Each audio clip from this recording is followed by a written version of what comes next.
Assalamualaikum warahmatullahi wabarakatuh. Perkenalkan, nama saya Safira. Saya dari Prodi Pendidikan Biologi, mata kuliah Ilmu Alamiah Dasar.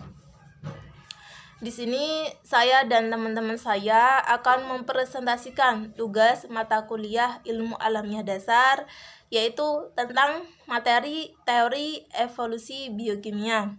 Sebelum presentasi dimulai, di sini saya sebagai moderator akan memperkenalkan terlebih dahulu mengenai anggota dari kelompok 5. Yang pertama yaitu Safira, yang kedua Tubagus Solihin, ketiga Muhammad Haris Bram Satrio, keempat Mufriyatul Aliyah, kelima Muhammad Muzaki, keenam Elo Ayu Mamdudah. Langsung saja. Teori pertama yaitu akan dipresentasikan oleh saya. Teori evolusi biokimia. Teori ini mencoba menggali informasi asal-usul makhluk hidup dari sisi biokimia. Menurut Oparin dalam bukunya yang berjudul The Origin of Life pada tahun 1936 menyatakan bahwa asal mula kehidupan terjadi bersamaan dengan evolusi terbentuknya bumi beserta atmosfernya. Alexander Oparin adalah ahli evolusi molekular berkebangsaan Rusia. Lebih lanjut, Oparin menjelaskan bahwa pada mulanya atmosfer bumi purba terdiri atas metana, yaitu atau CH4, amonia, NH3, uap air, H2O, dan gas hidrogen H2. Oleh karena adanya pemanasan dan energi alam berupa sinar kosmis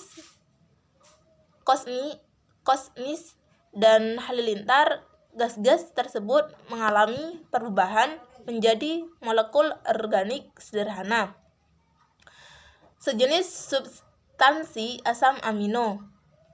Selama berjuta-juta tahun, senyawa organik itu terakumulasi di cengkungan perairan membentuk primordial soup, seperti semacam campuran materi-materi di lautan panas.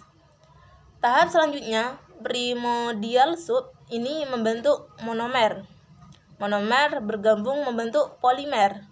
Polimer membentuk agregasi berupa protobion. Protobion adalah bentuk awal sel hidup yang belum mampu bereproduksi, tetapi mampu memelihara lingkungan kimia dalam tubuhnya. Di samping itu, protobion juga telah memperhatikan sifat yang berhubungan dengan makhluk hidup, seperti dapat melakukan metabolisme, kemampuan menerima rangsang, dan bereplikasi sendiri. Terbentuknya polimer dari monomer telah dibuktikan oleh Sidney W. Fox dalam percobaannya. Fox memanaskan 18-20 macam asam amino pada titik leburnya dan didapatkan protein. Selanjutnya yaitu akan disampaikan oleh Tubagus Solihin. Kepadanya saya persilahkan. Assalamualaikum warahmatullahi wabarakatuh. Perkenalkan, nama saya Tubagus Solihin. Di sini saya akan melanjutkan materi yang telah disampaikan oleh Safira. Pendapat Alexander Oparin mendapat dukungan dari ahli kimia Amerika Serikat bernama Harold Urey. Urey mengatakan bahwa atmosfer bumi purba terdiri atas gas-gas metana, amonia, uap air, dan gas hidrogen. Dengan adanya energi alam berupa halilintar dan sinar kosmik, campuran gas-gas tersebut membentuk asam amino. Pada tahun 1953, seorang mahasiswa Harold Urey, yaitu Stanley Miller, mencoba melakukan eksperimen untuk membuktikan kebenaran teori yang dikemukakan oleh Urey. Percobaannya itu dikenal dengan eksperimen Miller-Urey. Dari percobaan tersebut dapat disimpulkan bahwa alat percobaan Miller-Urey terdiri atas bagian yang berupa sebuah tabung tertutup yang dihubungkan dengan dua ruangan. ruangan atas yang berisi berupa gas yang menggambarkan keadaan atmosfer bumi purba. Selanjutnya pada tempat ini diberi pasokan listrik yang menggambarkan halilintar. Kondensor berfungsi untuk mendinginkan gas, menyebabkan terbentuknya tetesan-tetesan air, dan berakhir pada ruangan pemanas kedua yang menggambarkan lautan. Beberapa molekul kompleks yang terbentuk di ruangan atmosfer dilarutkan dalam tetesan-tetesan air dan dibawa ke ruangan larutan tempat sampel yang terbentuk diambil untuk dianalisis. Baik, perkenalkan, nama saya Muhammad Dasko Satrio. Di sini saya akan melanjutkan materi dari yang dijelaskan oleh pemateri sebelumnya. Langsung saja, yaitu membahas tentang adapun penjelasan lebih mendalamnya mengenai teori evolusi menurut beberapa ahli. Yang pertama adalah teori evolusi kimia menurut Harold Urey pada tahun 1839. Asal-usul sebuah kehidupan menurut para ahli kimia, salah satunya yaitu Harold Urey ini menyatakan bahwa dimulai ketika keadaan atmosfer bumi pada masa lampau yang kaya dengan senyawa anorganik seperti gas metana atau CH4 dan gas amonia atau NH3, lalu ada uap air atau H2O dan gas karbon dioksida atau C2O. Nah, senyawa-senyawa anorganik tersebut bereaksi dengan menggunakan bantuan energi radiasi sinar dan juga aliran listrik halilintar, sehingga bisa menghasilkan senyawa organik. Pada senyawa organik tersebut membentuk makhluk hidup sederhana atau bersel satu, serta dalam kurun waktu berjuta-juta tahun, makhluk bersel tersebut membentuk sebuah jaringan dan organisme yang lebih kompleks. Menurut Urey, proses pembentukan makhluk hidup ini bisa dijelaskan dengan 4 tahap antara lain. Yang pertama, molekul metana, hidrogen, amonia, serta uap air. Itu sudah tersedia sangat banyak sekali di atmosfer bumi.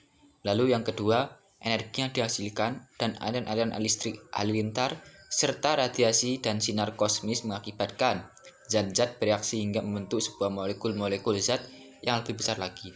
Lalu yang ketiga, terbentuknya zat hidup yang sangat sederhana dan memiliki susunan kimia seperti susunan kimia pada virus atau pada bakteri.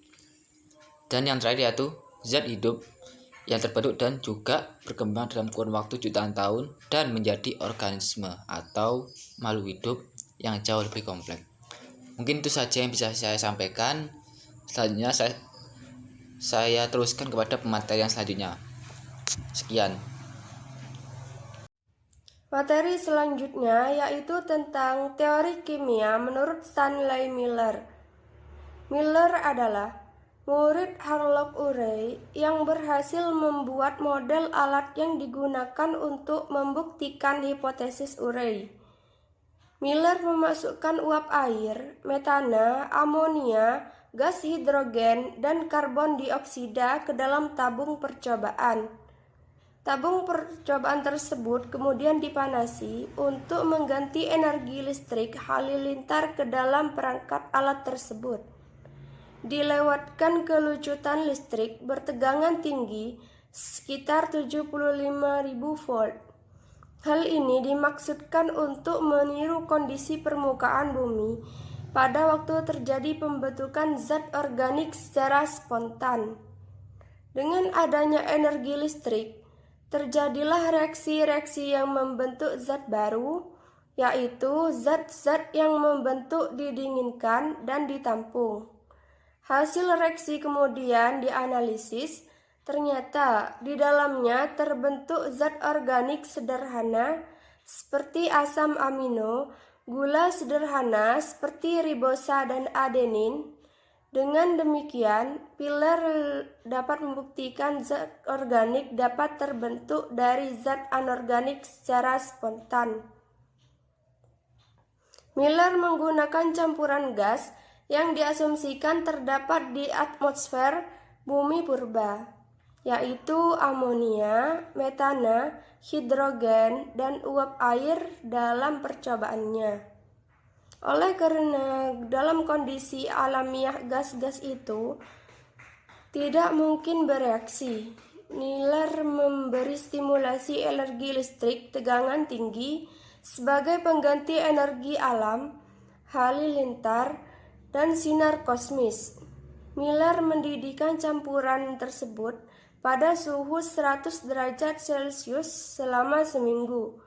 Pada akhirnya percobaan, Miller menganalisis senyawa-senyawa kimia yang terbentuk dalam dasar percobaan dan menemukan 3 jenis dari 20 jenis asam amino.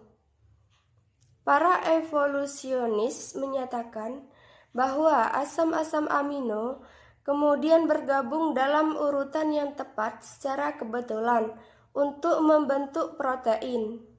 Sebagian protein-protein yang terbentuk secara kebetulan ini menempatkan diri mereka pada struktur seperti pembran sel yang diikuti sel primitif. Sel-sel ini kemudian bergabung membentuk organisme hidup.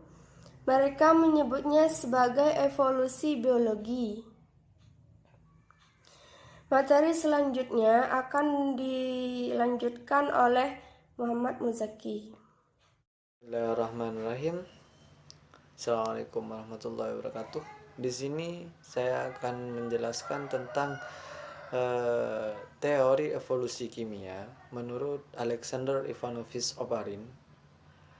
Menurut beliau menyatakan bahwasanya awal mulanya atmosfer bumi terbentuk dari zat-zat organik berupa hidrogen, metana, amonia, dan uap air. Kemudian zat-zat tersebut bereaksi membentuk zat-zat organik dan asam amino karena terdapat radiasi benda-benda angkasa serta energi listrik dari petir waktu pembentukan itu. Saat suhu bumi menurun sehingga sampai pada titik kondensasi, terjadilah hujan. Kemudian dari hujan tersebut menyapu permukaan bumi hingga membawa zat-zat organik ke laut yang dikenal dengan subprimordial. Subprimordial itu atau subprimordial apa? Adalah campuran yang mengandung materi-materi pembuatan yang masih panas seperti itu. Assalamualaikum warahmatullahi wabarakatuh. Baik, saya Elo Ayamduta akan melanjutkan materi yang telah dibahas oleh teman-teman, yakni untuk selanjutnya saya akan membahas tentang teori evolusi kimia menurut Melvin Calvin.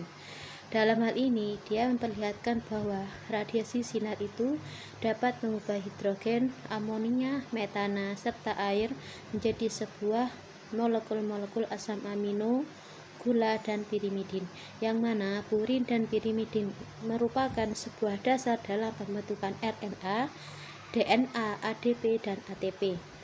Terbentuknya sebuah senyawa kimia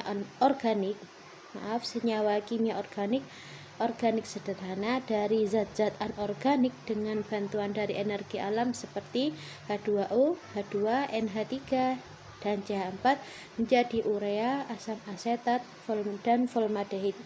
Sedangkan terbentuknya senyawa kompleks melalui polimerasi senyawa monomer organik antara lain asam amino menjadi polimer protein, glukosa menjadi polimer amilum dan selulosa, asam lemak dan gliserol menjadi lemak, nukleotida menjadi RNA. Pada molekul-molekul sederhana dan molekul polimer tersebut bergabung dan membentuk agregat seluler yang memiliki fungsi yang secara struktural, dalam artian secara struktur dalam hal fungsinya. Selain itu, dari beberapa molekul tersebut ada reaksi yang dapat menghasilkan energi bagi reaksi-reaksi sintetis, dan beberapa nukleotida mengalami polimerasi menjadi RNA yang bertindak sebagai enzim untuk sintetis yang kemudian mengarah pada jalannya reaksi dalam kompartemen. Baik, Hanya itu yang dapat saya sampaikan, kurang punya mohon maaf. Assalamualaikum warahmatullahi wabarakatuh. Setelah tadi presentasi dari kelompok 5, saya mewakili dari kelompok 5. Apabila terdapat kesalahan atau tutur kata yang kurang berkenan, saya dan teman-teman saya memohon maaf yang sebesar-besarnya. Ihdinas siratal mustaqim. Wassalamualaikum warahmatullahi wabarakatuh.